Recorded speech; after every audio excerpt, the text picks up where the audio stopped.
Well, good afternoon, everybody. Welcome to our zipForm Advanced Tools and Tips class. I am your co-host, Anthony. I work here at Orange County Realtors, as you can see in the background. I'm joined by my co-host and trainer today, Leo Loera. Both Leo and I have been working here at Orange County Realtors for quite some time. I've been working here for 20 years. Leo, how long have you been here at Orange County Realtors? My first day. No, just Oh, kidding. great. 15 years. 15 years been 15 with the years. association, yes. So we are part of the outreach program here at the association. And what the outreach program is basically it's to give you guys training. You as real estate agents training on all your tools and products. So not only do we train on MLS, how to run searches, how to modify listings, all that fun stuff, we train on zipForms, which is our big topic today. And of course, we love training on technology. We both love showing how real estate agents can utilize their technology tools like their tablets, phone devices, and of course, the tools offered to you at Orange County Realtors, CAR, and of course, NAR. So with that said, today what we're going to do is we're recording our class, so all the attendees will get a copy of today's training. We're also basically just going to go over a lot of the advanced tools that we don't get a chance to go over if you were here for our first two classes, the zipForms basics and of course digital signing documents, which was our second class. So with that said, Leo, take it away. Yes. Oh, and I forgot, I am looking at the chat window. So if you do have a question, feel free to write your questions. We'll be more than happy to reread them and Leo will be happy to answer them. Yes. And is it true that we have Tracy is the lone person who's with us? Well, she's our first participant who's on time, which is really great. Well, I'm going to say Tracy is my favorite person in our class today. Favorite out of everybody. Favorite. Tracy. Thank you, Tracy, for joining us. And we truly appreciate it. But if you have questions, just reach out to us during this webinar. We'll be more than happy to assist you. You've got the two greatest minds in the world, him and him. So, yeah, right. Here we go. So let's get started. I'm going to share my screen. And we're going to be talking about some tips that'll help you hopefully save some time about with doing zipForms, because I really don't want you to have any drama from having any problems with zipForms. I want you to just hopefully it'll be, because the biggest part of your work is just working with your clients. So I get it. So the first thing is, let's show you my contact information in case you need it. It's leo@ocrealtors.org. My phone number is 714 area code 375-9313, and my extension number is 239. And I typically work Monday through Friday. My hours vary between 8:30 to 5:30 or 9 to 6, depending if I'm working at the office or from home. Today, we're going to go over these tips: mutually exclusive checkbox field, auto adding addendum, text overflow addendum, clause manager, creating a listing with RPR. If you haven't used RPR before, that's okay. We'll go over that today. And if we have time, we'll talk about the share function. So, mutually exclusive checkbox field. It seems like back in college, I took a logic course, and this logic course did a lot of if A not B or if A plus B, etc. So this feels in line with that. So if it's A not B, so the primary example that we're giving to you is if it's an all cash offer, then it can't have any loan information. So we're going to look at page 1 of the RPA, and we'll review that to take a look at a real life example of that. And let me get out of this and let's go into my transaction. So I'm in my transaction, and this is a class that we taught earlier today. And it's slowly coming up, and I'm going to go into the documents. And then we look at the residential purchase agreement. Now, if you haven't seen this before, there's a form editor classic and the new form editor. In our prior classes, in our prior videos, we talked about the Form Editor Classic. In this one, and moving forward, we're going to use the new Form Editor because eventually it's going to replace the Form Editor Classic. So the layout is totally different. So if this is the first time you're seeing it, it's okay. It takes some time to getting used to it, but I think you'll find it okay. So we're going to be looking at our previous workspace. This is kind of the weird thing. We can create a new workspace of a whole new set of documents to send out for electronic signatures and work on it, or we can work on our prior one. So let's look at the prior one, residential purchase agreement. So here I am. This is like the first time I've ever doing this too. There you go. So I'm looking at the residential purchase agreement.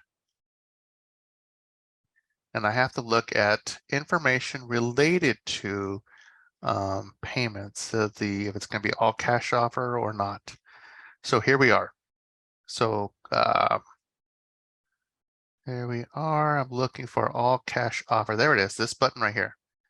So this is page one of 16 of the RPA contract. So we changed it. So I click all cash. Now notice some of the fields are going to disappear. So if I click it, there we go. Let me click it, unclick it. There you go. See all this. And I click it again. Yeah, there we go.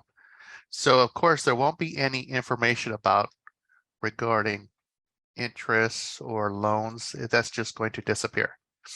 So once again, it's the mutually exclusive checkbox field. So if I click this, it does that. And if I uncheck it, then you could be able to put in loan information if it's needed. So And Leo, why is that? Well, if it's an all cash offer, then it's all cash because it's all, not a portion, not a little bit, not a lot, but all of it's gonna be cash. I know it sounds dumb, but that's so because there were people in the past.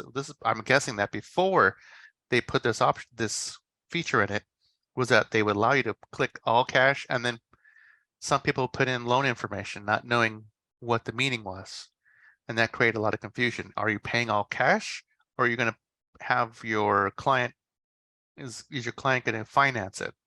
So Now, is that the only field that this works with, or is this any field that has choices? a lot of fields that have choices, that it's either going to be an A thing or a B thing. It has to be either A or B. It can't be both. Gotcha. So like, is there another example that you can that you have here on the purchase agreement? Like close of escrow? Close of escrow. Let's see. Let's see if we can go to close of escrow. Close of escrow days or oh there. So let's go. Either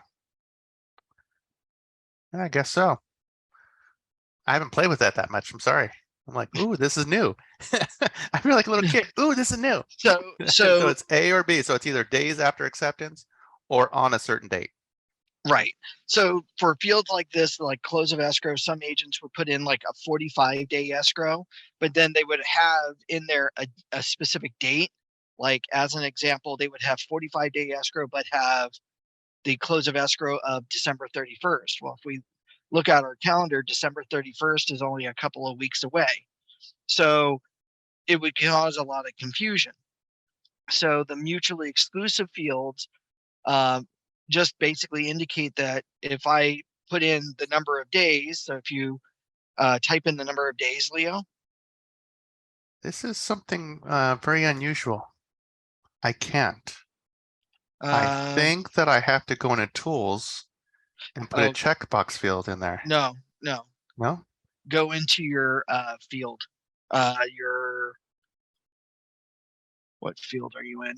Go under your offer info. The offer info there on the left. Oh, sorry, my apologies. That's okay. So close of escrow date.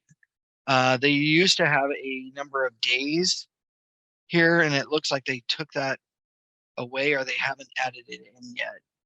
So say as an example, you put in December 31st. Okay, there we go. December 31st. Boom. Right? But then when you close that out and then you select, whoops, Whoops. Where'd it go? it's on Oop. page 1. Let me get rid of this. Oops. There you go. And then you, let me move this. Let me move this to an area where I can get rid of it. okay. Oh, there we go. Delete. Okay, sorry. My And then apologies. you select the date. That should fill in the date there. Yeah. So I know that this new tool or this new method has some bugs and glitches, but just know that eventually this will have that information. Okay. So getting back to it, mutually exclusive checkbox field if A, not B. So it can't be both. For example, all cash or no, not cash. So, okay. Whew. Well, we have one down and a few more to go. So this is, but these are tools that you're going to have to know of. You're going to have to like, why is it behaving this way? Well, because of there are certain things about zipForms that has to be laid out this way. Auto adding addendum. If you click that you will be including a form, then zipForm will add that automatically. We're going to refer to the RPA once again. So let me get out of this and let's go into our dear zipForm again. And Leah, let's do it under the classic method, just because we know that's stable and it's currently working correctly. Okay. I like stability in my life. Stability is always great. Okay. Let's do residential purchase agreement. Open Forms Editor Classic. And then we can scroll down to, and let me make this a little bit bigger to make it easier to see. There we go.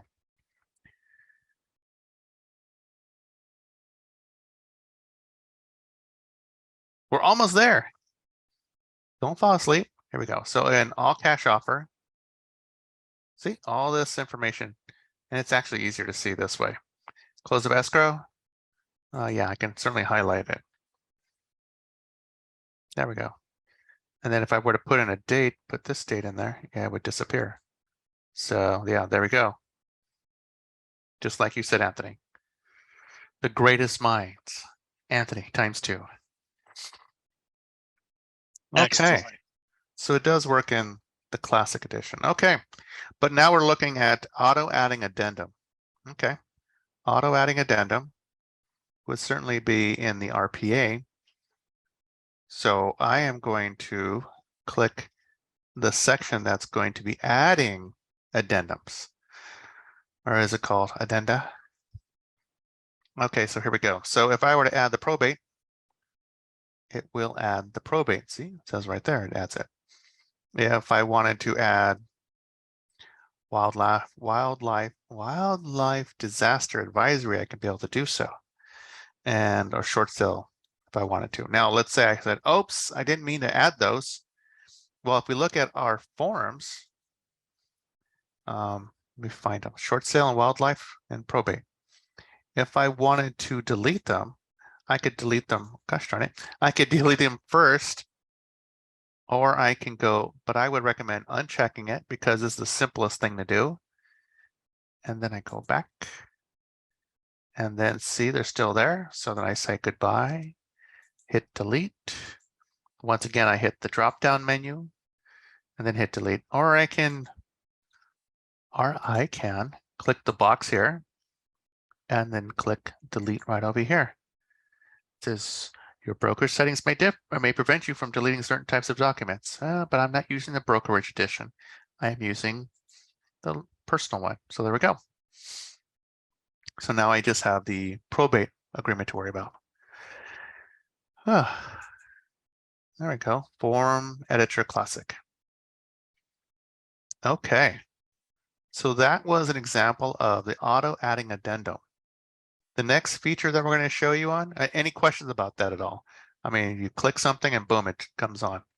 It's not really, in case you had questions like, do I have to go in and go ahead and look for that form and add it? No, you don't. Once you click it, it automatically adds it for you. And the next one is the text overflow addendum. This will automatically add addendum, the text overflow addendum, when the text is more than a display field.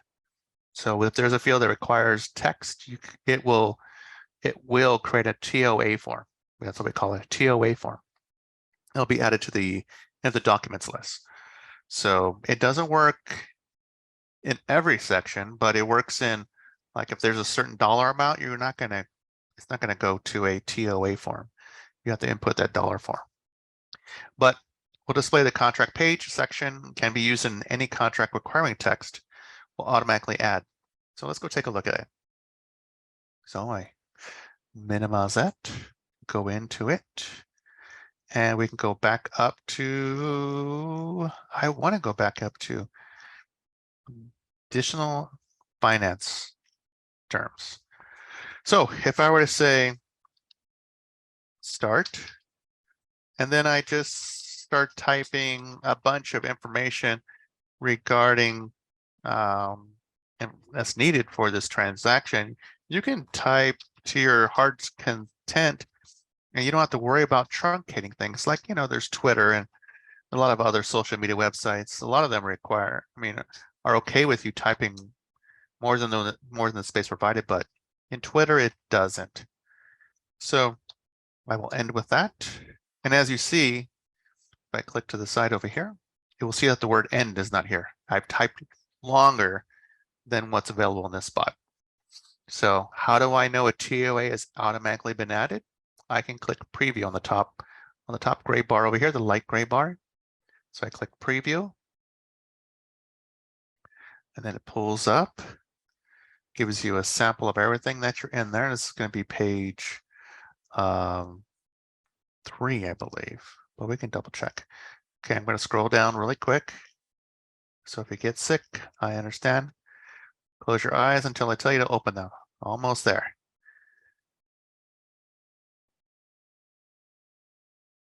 Okay, there it is. Okay, so you can open your eyes.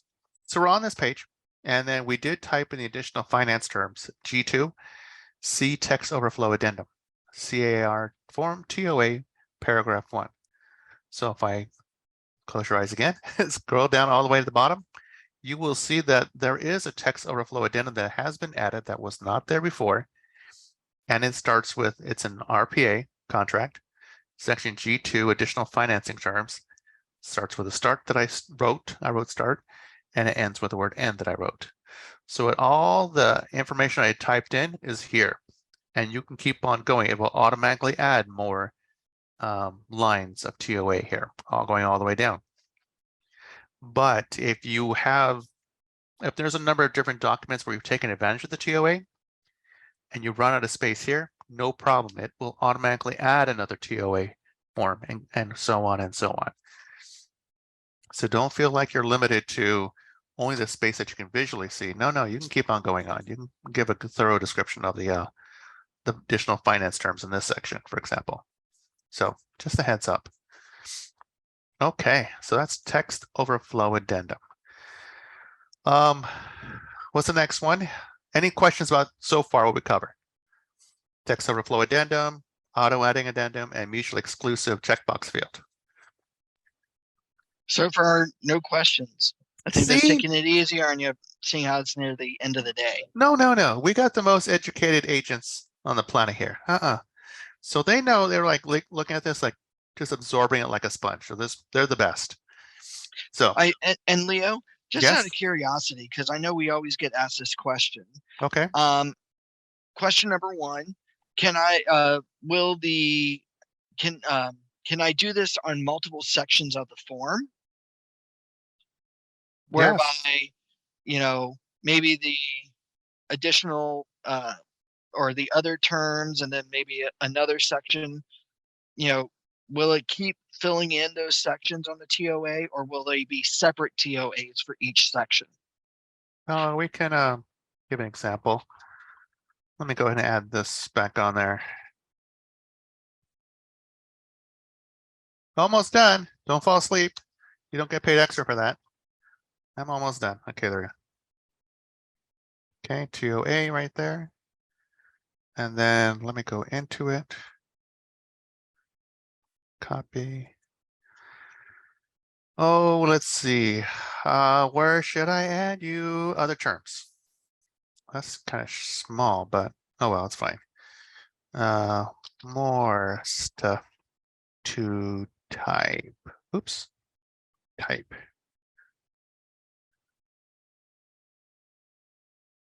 And then let's see. There we go. Okay, how about that? All right, so we see, so this is what I wrote. More stuff to type and start, and then there's an end. And then up here, there is the other one that started, and then it has a end. So we can look at the, once again, the TOA form. And as we go through this, you're going to see that, yes, I don't have to worry about spacing. I don't have to worry about removing words or changing the word and to and symbol. Yeah, you're fine. I'm scrolling down. You can close your eyes for just a quick second until I get to the TOA sections. I'll let you know when to open up your eyes if you get sick from this kind of stuff. Okay, you can open your eyes. So the first one was the G2 section. It says C text overflow addendum, CAR form TOA paragraph 1. You can close your eyes again, and I'll scroll down just a quick moment, and I'll find the other section that I typed up like crazy. You can open up your eyes again. Now there's the other terms, C text overflow addendum, CAR form TOA paragraph 2. Okay, now I'm going to scroll all the way down to the bottom, and then I scroll up just a little bit. There we go. So you see that the first one is listed, RPA section G2, the additional financing terms, and it's all there that I wrote. And then once again, the RPA are other terms, more stuff to type, start, and then there was an end. So as you continue on in these text fields, you can keep on going on and type to your heart's content. So in case you had questions about that, like, oh, should I take out vowels and take out whatever? No, just go ahead and type it the way it's supposed to be typed. So you don't have to worry about that. So that's text overflow addendum. Any other questions regarding this? Oh, None that I can see, Leo. well, okay, great. Let me pick on another section because I want to use a clause manager. Let's see. Oh, because I would normally use it on that other section up there, but you Oh, know what? we do have a question from Pat. He goes, after the clause is loaded onto the TOA, can you merely correct the TOA or form, or must I go back to the RPA to correct? I believe you're going to correct it in the RPA. Correct. Yes, So I've never been asked that question. Sorry. So because the TOA form only appears on the PDF style or on the PDF side, Pat, you have to go back into the RPA under that section to either add in or correct any information in that section that's affecting the TOA. So it's just the way the program is because there's not an actual separate form called the text overflow addendum that you can manually add to the transaction. So this is something that's added in that particular feature. Does that help? So as you see here on the contract, where it doesn't say CTOA, it just has what Leo typed in on the contract. Oh, good. Does that help, Leo? Yes. Thank you. Mhm. All right. So the next section would be, because the next thing we're talking about is clause manager. Here we go. Clause manager. So what are clauses? Oh, gosh, I keep thinking of that song, Conjunction Junction, what's your function? No, that's a conjunction, not a clause. I know, but it's still stuck in my head since I was like, a kid watching Saturday night and Saturday morning stuff. Oh, sorry. So a clause is verbiage that's going to be either often used on a regular basis.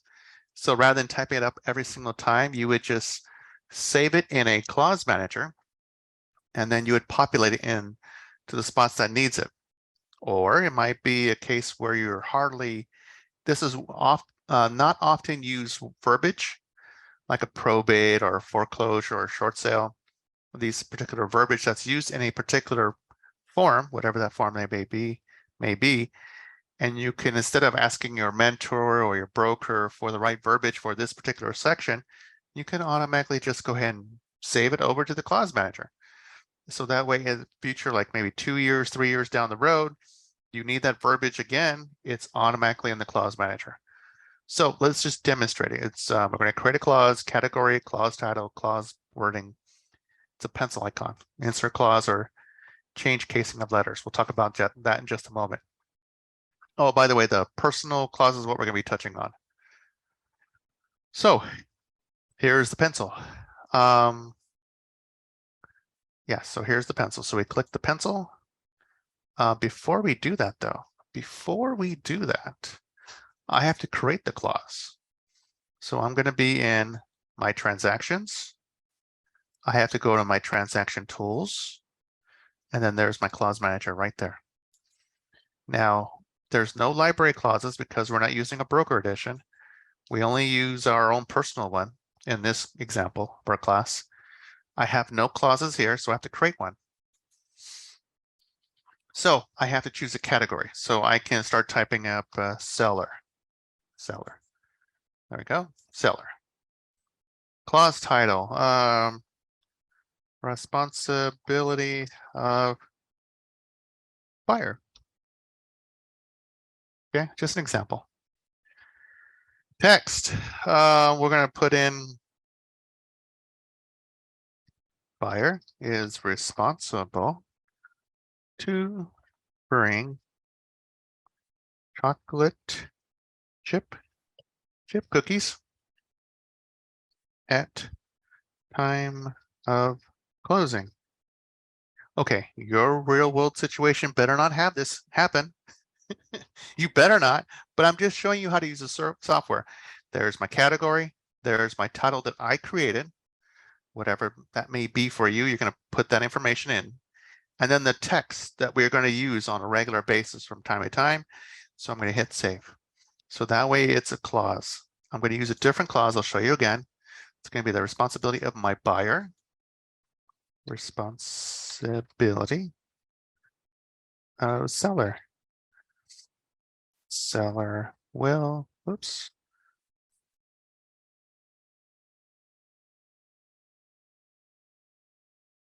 Seller will provide non-fat milk at time of closing. So now we have two different clauses. One that says the responsibility of buyer, the other one is responsibility of seller. This is created in the perspective of the buyer, perspective of the seller, or whatever, you know. You're creating the clause title, you're creating the wording on it.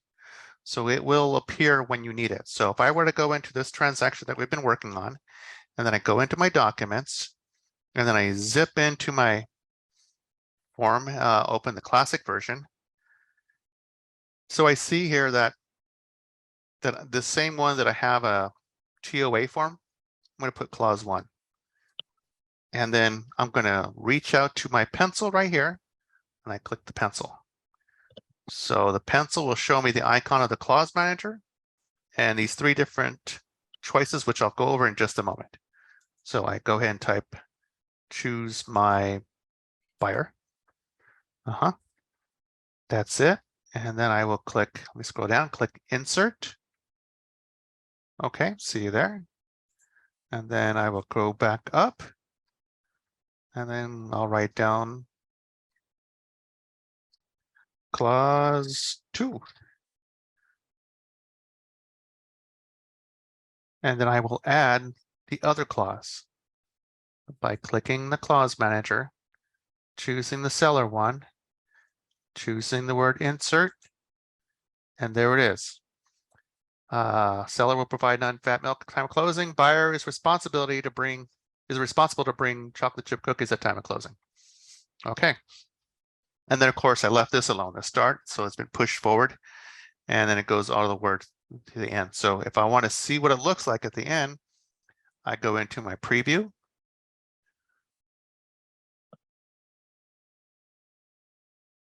And we wait a moment. And this is dependent on having high-speed internet like me that I'm paying for. Here it goes. Thank you, Spectrum. I apologize for scrolling down fast, but I want you to see where it's at. Did I miss it? No, I did not miss it. Don't question yourself, Leo. Here we go. The TOA form right there. See text overflow addendum. And then I'm going to go to the TOA form all the way down here. And then we see here the text overflow addendum showing the clause 1, seller will provide non-fat milk at time of closing. Clause 2, buyer's responsible to bring chocolate chip cookies at time of closing. And we thank you. Anyways, sorry for the prop. So we use the clause manager when we have to. So if there's something that needs some verbiage, you're going to write it in the clause manager first, and then you'll bring it over. So the other things that I wanted to show you with the clause manager, because there's these different icons that appeared. If I click that pencil again, there was this, this, and this. So the way I wrote up originally was I capitalized clause 2 and clause 1. And then after that, it was the first letter of the sentence, and then everything was lowercase. But if I wanted to emphasize it a little bit differently, and I want to capitalize only the first letter of every word in it, then I will do so. So if I click this one, capital A, lowercase b, and c, you will see that underneath here, it has capitalized C, but then lowercase everything else except for the capital of every word, the first letter of the word. If I wanted to de-emphasize, everything is going to be lowercase. If I want it to be screaming at me, then it's going to be capital letters for all the words. There is not a way to reset it to the original way I did it, so be mindful of that. Either the capital letter of the first word, or first character of the word, everything's lowercase, or screaming at you in capital letters.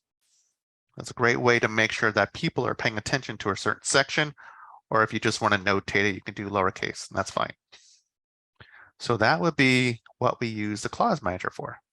So I do want you to practice, and I do want you to research and add as many clauses as possible, because when you go, once again, go transactions, transaction tools, and you'll see the clause manager. And I do want you to take your time and start adding all these different clauses. So if you start talking to your mentor, your broker, or if you just run into a scenario with the CR Legal Hotline, for example, then you can start adding new clauses. And if you're sent over a list of clauses, you can import those clauses as well. And you can also export them. Well, that was a bit of conversation about clauses. So are any questions about clauses at all? I hope that we got that clear about the clauses.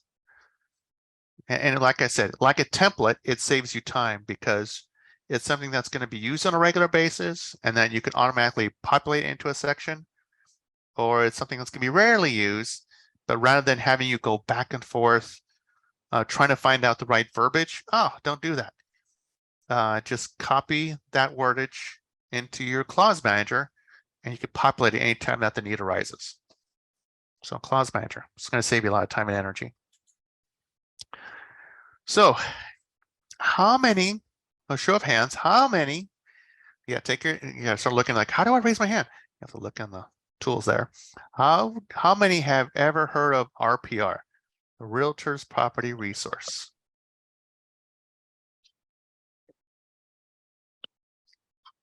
Okay, Pat, I don't see any hands raised, Leo. Oh, I thought I saw Pat did. Pat Morgan? Pat, yeah, he did. Sorry. It Thank just you, Pat. popped up. Cool. Okay. Now, go ahead, please. For those that don't know what RPR stands for or what is RPR, Leo? Real people. No, it's not that. Okay. It's Realtor's Property Resource. Realtor's Property Resource right there. Now, okay. You're like, okay, that's the name. What else does it do? Okay, so it can access properties nationwide. So at the very least, it'll pull in tax data.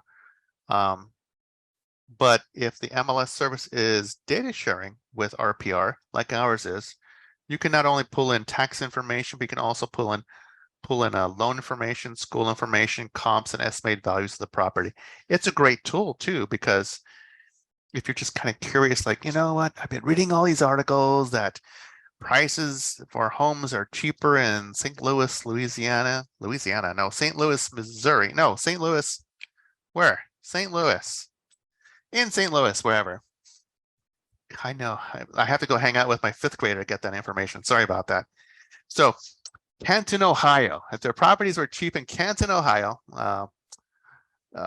then you could be able to see what properties are available there, just to get an idea. So that way you can't really sell properties there because you don't have a license, but at least you can be curious enough to go check it out rather than look at other resources. So, but you can also use it to create a listing within zipForm. So let me get out of this a little bit. By the way, we can view RPR here. But one thing that what you want to do is you want to link, you have to sign up for it first. You have to sign up for RPR.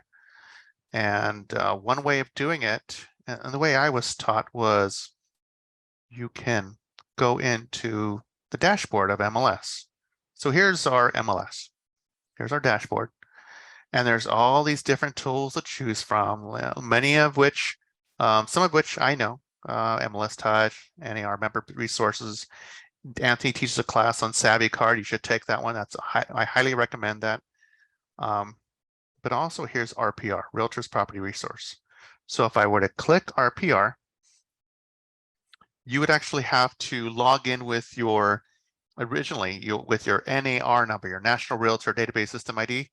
We call it your NERDS ID number because it's easier to say NERDS ID number instead of your National Realtor Database System ID number. When you link your RPR account with CRMLS, you'll have this icon. And then we're going to, when you do this the first time to zipForms, it'll link it there as well. You're going to have to log in with your CAR user ID and your CAR password. But let's start off with looking at Canton, Ohio. Canton, Ohio. Okay, there we are. And we're just kind of curious of no properties. Woo! Really? Okay. Okay, let's just click let's click all. There we go. Anything? Anything. Maybe it's just one of those areas that doesn't have a data sharing, which, you know, it's legit. Okay, so Canton is off the example list. So we're going to use Austin, Texas. So beautiful Austin, Texas, you'll have some different choices of properties. There's 206 different properties. I don't know why I'm talking like this. Oh, because I put my settings at 5 bedrooms, 3 bath. That's why. So there's 206 properties available to sell. So if you wanted to look at this one, this is a new listing. This is 4.7 million. Wow. Okay. On a 1/4 acre.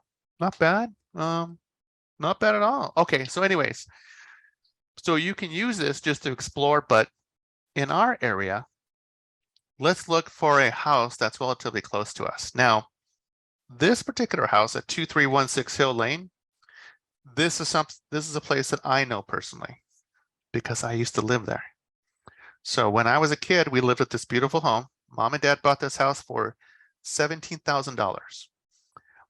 The value has changed a little bit since 1970 or 60. No, actually, since 1967. So yeah, it's changed a little bit. So it's 1.526 million estimated value, but it gives you the specs of the home. It tells you it's a single family, who are the homeowners, etc. Last sold from my parents to Dave and Karen. This was in 1979. They sold it for $68,000, which was a lot of money back then. You know, don't get me wrong. It's 1979. It was, you know, things were much cheaper back then, but then you weren't making a lot of money comparably to the way it is now. So single family home shows you the neighborhood. You can click on the map. We're going to talk about this link right here in just a moment, but there's a lot of information that I would recommend for you if you have an old place that you want to look at, or somewhere, or even a property you're just looking at. You can be able to do so and get some information on it. Gives you school information there. public information. So it tells you how many square feet, lot size, walkability score. You know, we were up on a hill and all the places to eat and all that was quite a drive. You had to drive down there. There was no way for a mom with 3 little kids to walk comfortably to the stores from where we lived at. So we always had to drive down. The only thing that was close to us was the elementary school nearby. So yeah, I could see why the walkability score was kind of low. Owner facts, there we are, APN number, etc. Public history, so it gives you some information about it. So, and if they had sales going on, it would tell you mortgage and sales activity, etc. And there's the, estimated values of the property. Wow, took a little bit of a hit back then, not back in 2011, but so RPR can be used for researching properties perhaps your client's looking to buy. So that way you get a better idea. You can also run reports on it. You can do CMAs here, but that's a whole different class. We're going to look at creating a transaction within zipForms. So if I click this button here where it says Transaction zipForm Edition, in my scenario, I'm sitting down with Dave and Karen. And I'm going to create a new transaction because I'm going to present this information to them and I want them to be able to choose me as their listing agent. So I'll have this ready for them. So I will choose this as the listing agent. Here we go. It says transaction created. You have successfully created this transaction in zipForms. Now this is the part where you would actually have to log in with your CAR user ID and your CAR password. And once you do so, there'll be a little bit of a lag and then it has to connect and it will connect eventually over. Now with me, it's also doing this. So it goes to some information. I didn't have to do anything. It just automatically goes through because I've already linked my CAR account zipForms with RPR. And so we see the public information here, 2316 Hill Lane, Redondo Beach, gives me the block number, the APN number, what year it was built, etc. So there's a lot of information there. It gives me parties. So it only pulled in populated David. It didn't pull in Karen for whatever reason. That's okay. You can add Karen if you wanted to. Our example, we're just going to leave it as David for right now because I populated somebody. That's all I wanted with just one person minimum. And then I can add the documents here. So just like any other transaction, you've already pulled the information of the property. You have a party involved, a person. And now we have documents that we need to add. So we go to all forms on the far right. And I like to start off with the cover sheet. I like to start off with a residential listing agreement. And there's a number of different forms that you look at. Maybe a seller's property questionnaire. Maybe you want that, and so on. There's a lot, of course, your real life scenario is going to have a whole lot more documents to go over with your client than just these few, 2 of which are going to need signatures. This one won't. But if we open the cover sheet, and we're going to use, in this example, we're going to look at the Open in Form Editor Classic. We'll see, we don't have a buyer yet, but we have the seller. And then we also have the information of the house right here. So, and then you would complete all this information. And then, more importantly, if we go back, you're going to get this residential listing agreement ready. So I'm going to pick on the Open in Form Editor Classic right now. And let's go into here. So we start off with the very top, disclosure. And Dave's information is there. And then we scroll down. Dave's information is there. And then in just a moment, we're going to populate the address. There it is right there. Wire fraud and electronic funds transfer advisory. So it's the address is there. I'm going to scroll down some more. And here's a whole lot of fields also added, which you'll be completing as well. So yeah, so this is how you would create a transaction using RPR. So it's populated the information. All you have to do now is just type in the information. Excuse me, type in, choose the right forms, and then type in the information. And that's it. So that is using RPR, and I recommend it, highly recommend using it. We have classes sometimes that's offered by CRMLS on RPR. So I definitely recommend that you take a look at the classes. If you want to look at RPR, you can look at narrpr.com. narrpr.com will get you their website, but if you're first timer, you're going to have to register, but I would look at the blog. And if you look at the blog, there's a lot of training materials here offered by RPR. So definitely take your time. They not only focus on residential, but they also focus on commercial. So this will be to your benefit. And they have also a mobile app, just like you saw in this image. It behaves a little bit differently, but it's a great tool nevertheless to use. Anything else you want to add to that? What I just said about RPR, Anthony? No, I think it's a really awesome tool. I mean, you can create CMAs. It's got beautiful reports, looking at tax data information, creating transactions in less than 2 minutes. Is great if you're on the listing side. So you've got, did you show the audience the Oh, I'm sorry, you cut out, Anthony. Did I show the audience what again? MLS Connect? No, but I can do that. I can definitely do that. Yeah, I because shall do that. MLS Connect and RPR are great tools to make your transactions very quickly and populate data. So MLS Connect is great if you're representing a buyer or a tenant because you can now pull over or import MLS data onto your contracts to help you fill in your contracts quickly and easily. Whereas RPR is great for a landlord or a seller because now you're populating the tax data information, the legal information from the tax records directly on your contract. So it's really super nice. So if I were to do a new listing, no, correction. Yeah, If I were to, do a new listing. actually, I'm going to show her MLS Connect.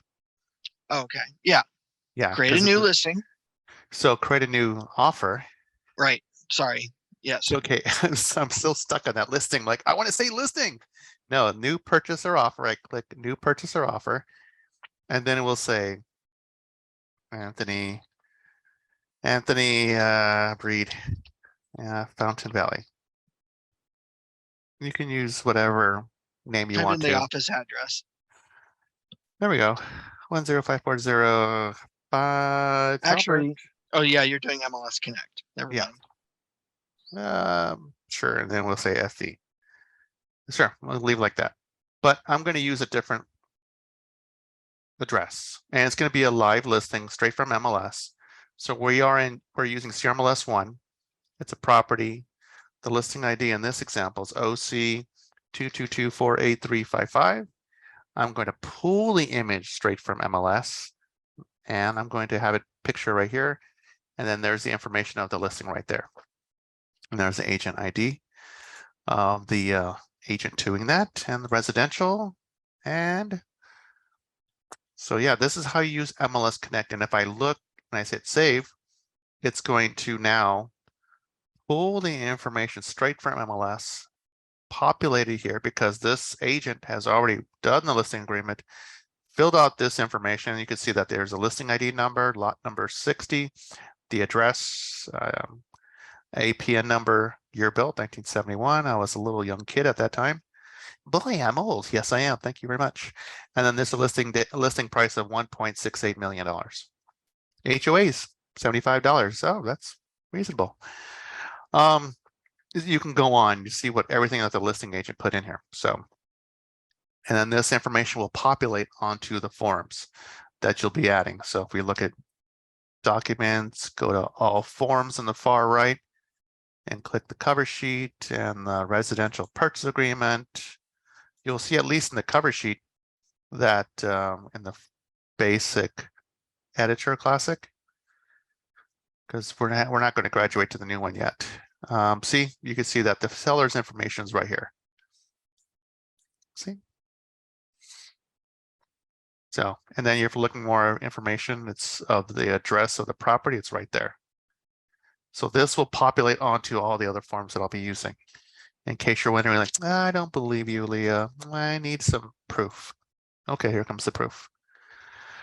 So in the RPA that we're in, apologies to those who get sick when I scroll. I apologize.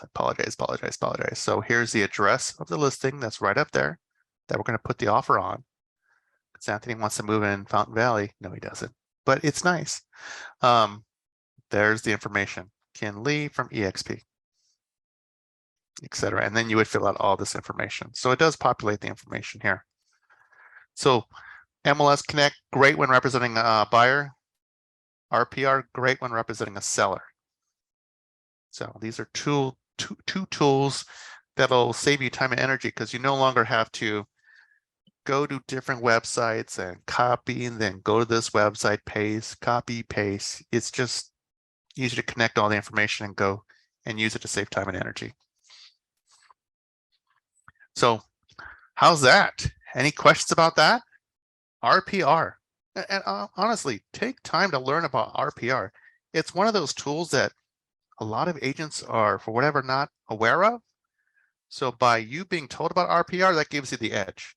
Because that's another resource that you can look at to be able to add to your listing presentation or to help out your buyer find that home.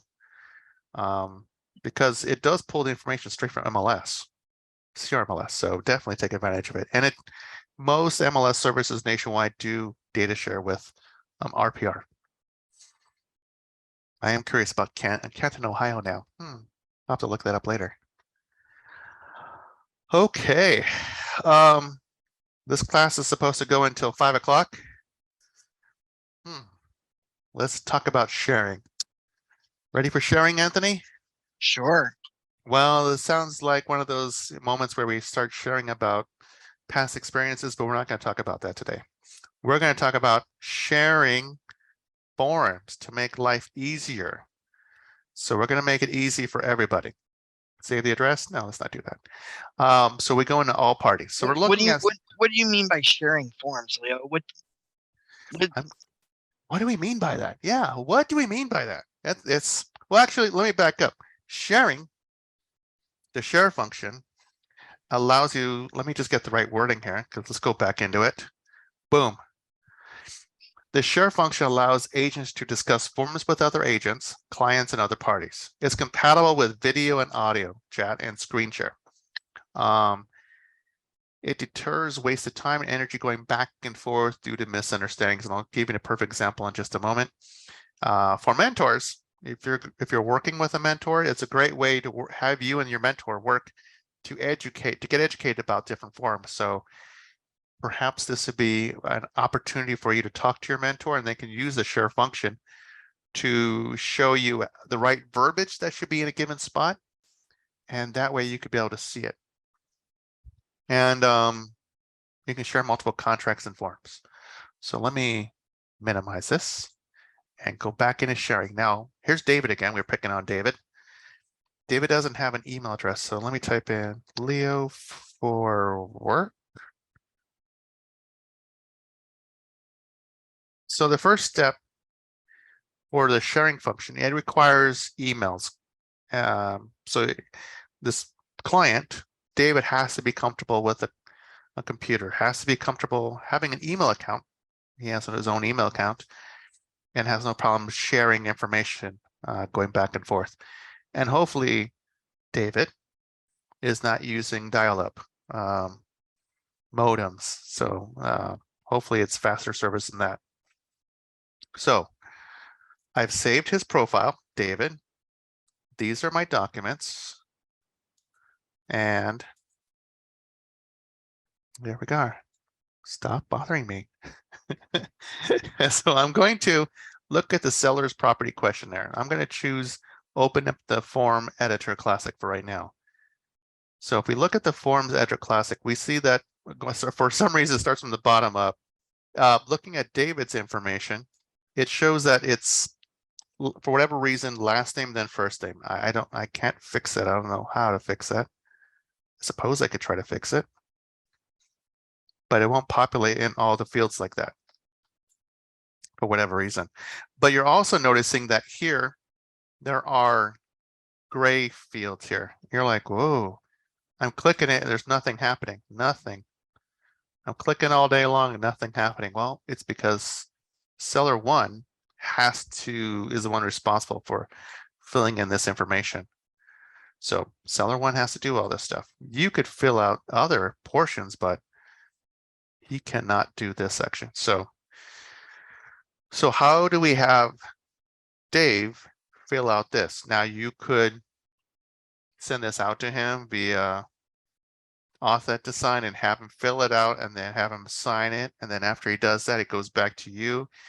And if Dave never makes a mistake in his life and fills it out correctly, then that's okay. He signed a document that's completed, no drama, and everything's fine. And you could send it out to whoever, keep it for whoever you need, or send it to whoever you need. But because humans make mistakes from time to time, we're going to make sure that we do the right thing. We're going to share. So we go into our parties, and then no thank you. And then we have this icon here. It looks like 3 people and 3 people. Well, 3 people are share. So we click the share icon, whether it's there or there, doesn't matter, because we're sharing with David. So we are going to have him edit the form. We're going to have him upload the document if needed be. He can view the history if he wanted to. It doesn't matter to me. Stop sharing date. It automatically puts it for 30 days ahead. But I'm a person that needs things done now, so I'm going to put it for Saturday. Okay. And the documents that we need him to share is this one. So I'm going to do save and send. So I click save and send. You can add more information here if you wanted to. You don't have to, but it's going to David and it'll be sent to his email account. And here we go. So now we are on the phone with David and say, David, says, hey, Leo, how you doing? Like, oh, great. What I'm going to do is I'm going to send a document over to you. I think, now that we have you sign the list agreement, we're going to get the process started. Let's get this seller property questionnaire all taken care of. David's like, great, let's take a look at it. So David is going to be sent this email, and you're going to recommend for Dave to click the view documents. So he will do so. Now, the first thing that zipForm, ZipLogix is going to be asking for, Lone Wolf also, parent company, they're going to be asking for Dave to create a username and password. Now, Dave can either continue with Facebook, he can continue with Google+. Anthony and myself, were not comfortable with these different entities knowing that my client is engaged in a real estate transaction. They don't need to know that. That's not of their business. So to minimize the exposure of what my client is doing, I'm going to recommend Dave to create an account. So I say, Dave, go and create an account. And there he is. And I can't change that for whatever reason, but he is my seller. Here's his username. You can change it to something different. David and Redondo 5. Okay, here's his email address. He can create a password. It has to be at least 1 number, 1 letter, has a mixture of uppercase and lowercase letters, have 1 special character, do not use commonly used passwords such as QWERTY or password. Okay, so fine.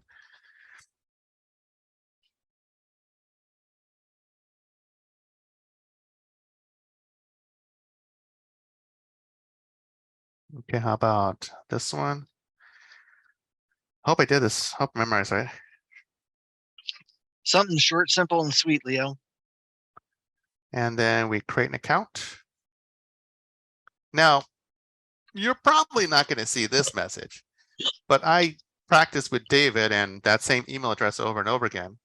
So you're not going to see this, but for me, I see it because I use that email address quite a bit for my demo. So I'm going to click continue with this email. And it's working, I hope. Yes. Yes, yes. Come on. There we go.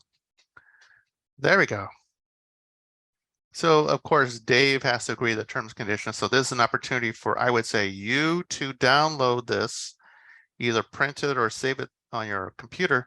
So that way, in case Dave or any future clients has any questions about it, they have a question about, Section 5, a statement that you have a good faith belief that use of this material in this manner complained of is not authorized by the copyright owner, its agent, or the law. Maybe Dave has a question about it. So that way you're available to answer that question. So, but for Dave, you went over this with him and he has read it and he agrees to it. See, it's either A or B, not both. See, it's either A or B. And then we click continue. And then this is, of course, Dave's image is not going to be there. Actually, maybe your image may not be there, but I would say have your image be there because that's going to be in your profile within zipForms. And then your contact information. So he can reach out to you via email or call you, but recommend Dave to click documents. And there is the document that Dave has to look at. So Dave looks like, hey, I got some weird looking purple. Like, okay, don't worry about the purple. That's stuff I have to do as an agent. But we're going to go over this form, and I want you to know that I'll be walking you through this entire process. So I'm only going to, as you see, I'm not going to fill out everything. It's just too much work. But let's just say I'm going to go this, this, this, this, this, and this. This doesn't make sense in the real world life. I know, but I'm just showing you what it looks like, showing you how the software works. And And Leo, there we why would you say that this isn't? I mean, this is great because you can now get the clients to actually physically fill out the forms electronically before they sign them, and it allows you to review these documents, right? So if you can't sit down with them, and I get it, you can't give them any input on how they need to fill out like the TDS or the SVQ or the ASD Yes. or the EDS, then at least you can make sure that they fill it out correctly, because there are times that Leo and I have known agents to get super frustrated with their sellers because they've missed a couple of the questions, or they said yes, they had a stove, but they didn't indicate that it was a gas stove or an electric stove or things like that, where it just frustrates you to have to resend these documents. So this is a great way of getting somebody to fill in this stuff. True. Now let's say that let's say we just had Dave filled out everything. Dave's going to be told hit save. Great. Dave's done his part. Now it's saved. Now I, as an agent, can go into my zipForms and I'm going to take a peek. So whoop, where'd he at? There he is. So I go into my documents and there's my SPQ. And then I'm going to open up here in the Form Editor Classic. And then I scroll down and I'm going to zoom in a little bit to make it easier to see. And we see that Dave's answered these questions. Yay, thank you, Dave. Thank you, Dave. And then we get down to here and it's like, oh, thank you, Dave. And you're like, whoa, got a question, Dave. And he said, what? You wrote down here the house is made from pizza dough. You're like, oh, I was typing something and then I was in a conversation. I wrote down pizza dough, my mistake. It should be Adobe. Like, oh, okay. Dave, can you fix that for me? Because we don't want house made from pizza dough to be on there. Like, okay, I'm so sorry. I'm so sorry. So he goes, so Dave goes, he's still in the software right now. He's still doing this. You could do that. So he is now going to hit save. So that way it'll be saved on both ends. And then our dear friend, the agent, is going to say, okay, let me refresh it. I go back out, go back in. And house made from Adobe. There it is. So you want to go back and forth to make sure you clear up any misunderstandings or any areas that your client is working on. So that way you don't go to the waste of time of having your client go all the way through, finish it, sign it, and then realize, oh, we got some mistakes on it. And then he has to do it all over again, or she has to do it all over again. And that would be frustrating for anyone. So it's important that we use this share feature to be able to answer these questions and resolve any questions that you as an agent might have seen when you went on the property and just like, nah, like the TDS. Gosh darn it, I thought I remember seeing, I don't remember seeing a well on your property, but you said you had a well. Oh, I'm sorry, unclick it, etc. So, and then here, past or present pets on the property, and they didn't answer this. You'd be like, well, I could have swore I had little Fifi sitting on my lap and I was petting it while we were filling out your listing agreement. Like, oh yeah, I forgot about the cat. You could do that. So it's important that you use the share function to save you that possibility of doing a back and forth with your client that might frustrate your client. And you don't want any frustration for your client. You want to take care of your client all the way through with the minimum amount of drama involved. So that is the share function. Wow, that was a lot. And honestly, you don't have to use it just from a transaction. You can upload a document and share that document going back and forth with your mentor, or if you're the mentor, you can use it to share it with one of your agents to discuss it with them. So that way you can both see and examine that document. Just like, oh, okay, now I understand. Now, section B, what does that mean? Oh, okay, now I get it. So the share function is an awesome thing to take advantage of. Okay, share function. Anything else we have questions about today? Let's see, that was my last slide for share function. Because we've covered all the bases. We covered, as we go back, we covered mutually exclusive. That's if A, not B. If it's cash, not financing. Auto adding addendum. If you click a box in RPA, for example, it'll automatically add that other form. Text overflow addendum, just type away, type away, type away. It'll automatically add that TOA form. The clause manager, it's going to be wording that can be, or verbiage, if you want to use that, verbiage that'll be used in a given situation that you may be using on a regular basis, or rarely use verbiage that you might need in a given situation, like a probate. And then creating a listing transaction with RPR, which we demonstrated with David and Karen, and then the share function, which we demonstrated with David. So I think we covered all the bases. Any questions about anything that you may have for me?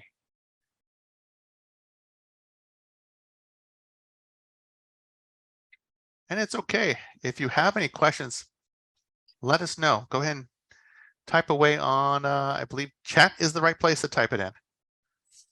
Because I try to minimize the number of things to put here. So that way your mind doesn't go like, oh, that's just too much information. I got a headache. I think there's one thing I also want to do before we let you go, because it's a little bit early. Why don't we do agent visual inspection? I could throw that in there because I wanted to show you how to add a picture. We did this in the other class, but I'll do it in this one. Documents, all forms. So in case you're not in the first one, agent visual inspection, disclosure form. We're going to use the classic edition. And we're going to, how about it's the entryway? The entryway has gutters or gutter that does not drain. Gutter that does not drain. Doesn't sound good. Well, let's show you what it looks like. Gutter that does not drain. Okay. So we're going to add a photo. So the three dots in the far right where it says more, I click that. I click photo. I'm going to attach a photo. Now this is a photo that I've taken a picture of. If I did it, it's not mine. But if I were to do it, it'd be a photo I would have taken a picture of. And where'd it go? Where is that photo of? Oh no, it's missing. MIA. We're going to have to go with plan B. Plan B. I'm going to use this. Okay. We're going to use this photo. I'm going to put it right here. And I'm going to reword this. What happened was that there was a gutter that it was It wasn't a complete gutter. It was just more like a corner section where it would just drain in that one section and it wouldn't drain at all. But this photo is different. This photo is support beam altered. And then there's a photo attached to it. So we're going to now, that's wording on it. So we'll look at preview. And then we're going to scroll all the way down to the description. Here it is, support beam altered, photo 1, because I dragged photo 1 right there. And then I go all the way down at the bottom, and you're going to see, there it is. The support beam has been altered. That's a big no-no. So now you put the stress over here, and it's constantly going to break, especially here in shaky California. So, and of course, your description, you want to keep it as, you don't want to be too specific. You don't want to say if it's stress load, or if you say it's a steel beam, or if it's a wood beam, because unless you actually found out if it was a steel beam or a wood beam, I would leave that alone. Keep it just general. Keep it as simple as possible. So that is how you add an image into a description. You're going to be using agent visual inspection over and over again because, frankly, you have to do these inspections on behalf of your client. All right. Anything else anyone has a question on? I'm all ears. It looks like you don't have any questions, Leo. Wow. We have the All right. greatest agents here. That's why. Hopefully Pat and Patrick and Tracy enjoyed today. Oh, Pat says, let's do those photos again. It was so exciting. Let's do it again. Excellent. Let's do it again. Okay. You know what? I am okay with that. Let's do it. Okay. So we go into when we go into the agent visual inspection, I open it up and I want to use the Open in Form Editor Classic because we haven't seen a way to be able to add photos the old way. I mean, excuse me, the new way. So we're going to go Classic. So we're going to play with adding a photo to bathroom number 1. Okay. This photo has already been put on my hard drive. So now I have to upload it and put it in the description. We're going to say toilet is unusable, And real quickly, Patrick asks, can you quickly do an application to lease for a tenant with the share button? Yes, you can, Patrick, but the issue is you can only do one share at a time. So if you have multiple tenants, then you're going to have an application to rent number 1 and an application to rent number 2. And what you're going to need to do is let the first person or share one document with one person first. Then you're going to remove them from the share after they fill it out.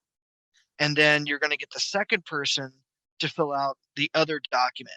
Now, just so you know, Patrick, the application to rent is not allowed to be digitally signed, but they can fill it out digitally. They just can't digitally sign or electronically sign the contract per CAR rules. Just so you know. Okay, so let's go into adding the picture from more. Photos, attach a photo, attach. Half bath wrong, and you'll see why half bath wrong is so wrong.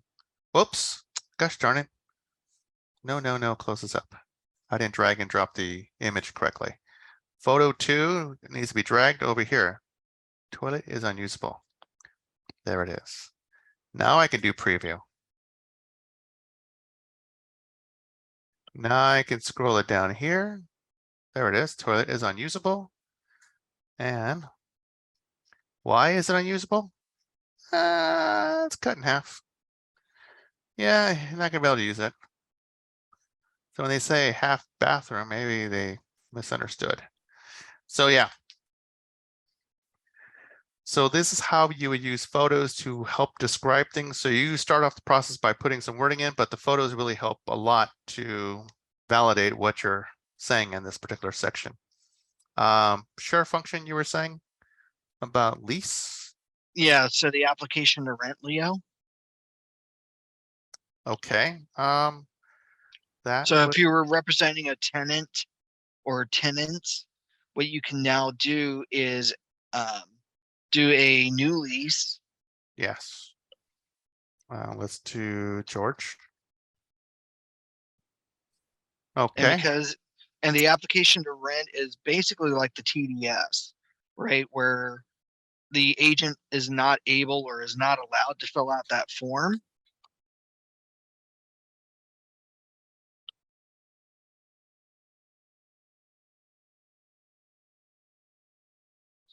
But the share function does allow for you to share with buyer one, or in this case, tenant one and tenant two, for them the capability of filling out the form. tenant one, address book, George Castle. Okay, and email, perfect, save. And then if you want, yep, tenant one, awesome. And then under forms, application. And see how there's a 1, 2, 3, and 4. So if you had two tenants, um, like husband and wife, and they both need to fill out an application, you would add in an individual application or rent form for each person, but then you can only do one share at a time. And so I open up the application, just curious about it. I haven't played with this one in some time. I But all see, those tan fields you can't fill in. yes, I see, Yeah, see, editable by tenant one. I see. I can edit that, but cannot play with these fields. Right, because it has to be filled out by the tenant. Wow. So if you go back to your parties, there you can share with your tenant one. Edit the form, give them a day or a week. And we do that and save and send, and then George is gonna go receive an email shortly. Let's see. Let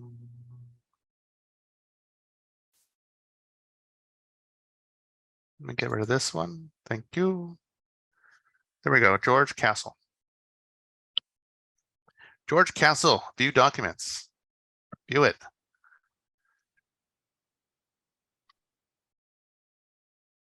George Castle is also being asked to create a zipForm account, a zip community account. So I'm going to say, let's create one. George Castle, he is a tenant. Is tenant on there?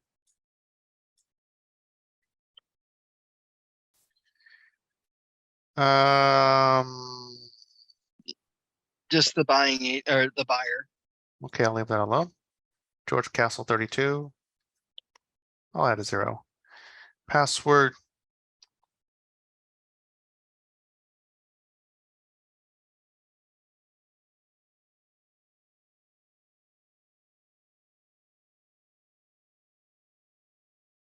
Yeah, I hope I have enough characters.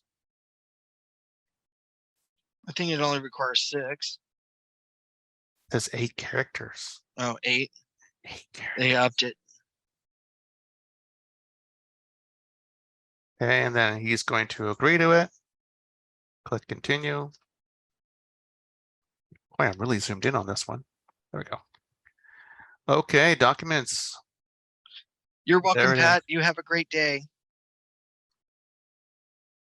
So our dear friend George Castle is not going to touch anything of the purple, but looks like George can do George Edwin Castle. Phone number and home. Yeah. Oops. Okay, work. Okay, email address, Leo. You're welcome, Patrick. Yeah, so basically here it is. So you get the idea. And then I hit save. Let's just hit save to see what it looks like, because I'm curious.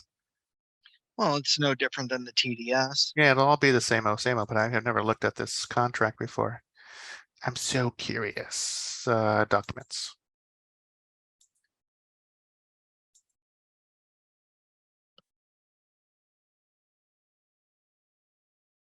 Oh, didn't finish saving. Okay, let me go back out. Interesting, very, very interesting. Let me get out of the screen. There we go, save.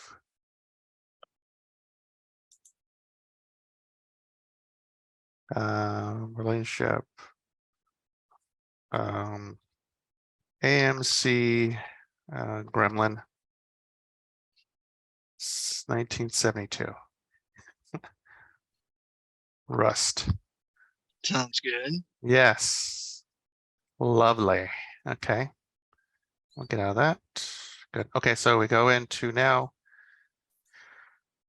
going into applications and forms. Da, da, da. Let's take a look. Yep, there's a Gremlin comment right there.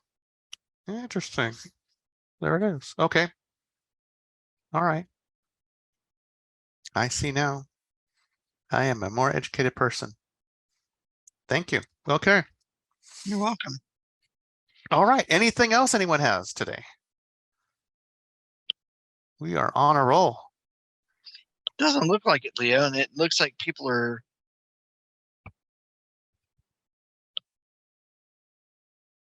I think they're, well, because we have the greatest agents. That's why.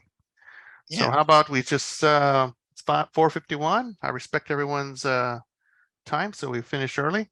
I say everyone go out and catch up. Go get yourself a cookie and eat it. Enjoy it. Make sure you drink it with a nice beverage. And we thank you for joining us today. If you have any questions, honestly, reach out to us. All kidding aside, reach out to us. We're more than happy to assist you. Myself, I'm usually available during weekdays, Monday through Friday. We do have holidays off, of course, but you can reach me at 714 area code 375-9313 extension 239. You can also reach me via email, leo@ocrealtors.org. Anthony would be tony@ocrealtors.org. Anthony's phone number is 949 area code 586-6800 extension 104. And there is one more thing, a support line. So if you have questions, say in the middle of the night, like, oh my gosh, what do I do? No worries. You can contact CAR support. Where is this message here? Cancel. Let's just minimize that. Help is available. zipForms, CAR supports 213-739-8227. They're open usually Monday through Friday with some weekends availability. ZipLogics, however, the individuals that take care of your zipForms, their phone number is 586 area code 840-0140. So they're open 24 hours during weekdays. Weekends are 7 a.m. to 7 p.m. CAR legal hotlines 213-739-8282, and additional support can be found at Lone Wolf 866-279-9653 option 1. And if you want to see an earlier version of our video of these classes, you can just go to our website, ocrealtors.org, look under education, and then look for the video library. And you will see under that video library our zipForms right there. So we have a whole tile on zipForms, and you can watch some of the earlier classes that we've taught about intro, digital signing, tips, tools and tips. So do take advantage of the resource that we have here for you. Other than that, I wish all of you a great rest of the day. And Anthony, anything else you want to add? Not from here. I want to thank everybody for attending today. If you were here for our other two classes, thank you for sticking it out with us throughout the entire day. Hopefully you learned something really great.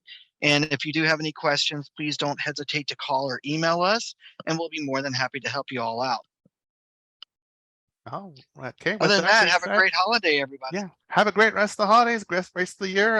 We'll see you in 2023. Definitely.